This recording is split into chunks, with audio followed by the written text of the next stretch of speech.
السلام عليكم ورحمة الله وبركاته. اليوم الأول من ذي الحجة عام 1444. من يبدأ معنا؟ أول حجر لأساس مشروع وقف الوالدين التابع لجمعية تحفيظ القرآن بمحافظة السليل. هذه الجمعية المباركة التي فيها وبين جنباتها أكثر من 1370 طالب يخرجون سنويا أكثر من 50 طالب وطالبة خاتمين لكتاب الله عز وجل.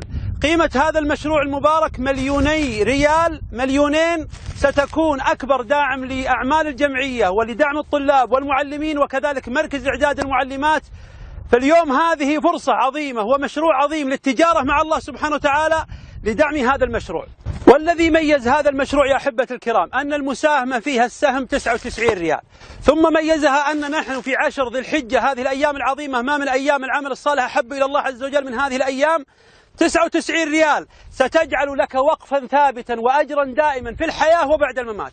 الذي يميز هذه الجمعية أحبة الكرام أن لديها مقرأة دولية فيها أكثر من 400 طالب وطالبة على مستوى العالم في أكثر من 30 دولة، وبعضهم ختم كتاب الله عز وجل. لكم منا في هذه اللحظات وفي هذه الساعات الدعوات أن الله يحرم وجوهكم على النار، لكل من نشر هذا المقطع على جميع وسائل التواصل، ولكل من ساهم بماله بالقليل والكثير.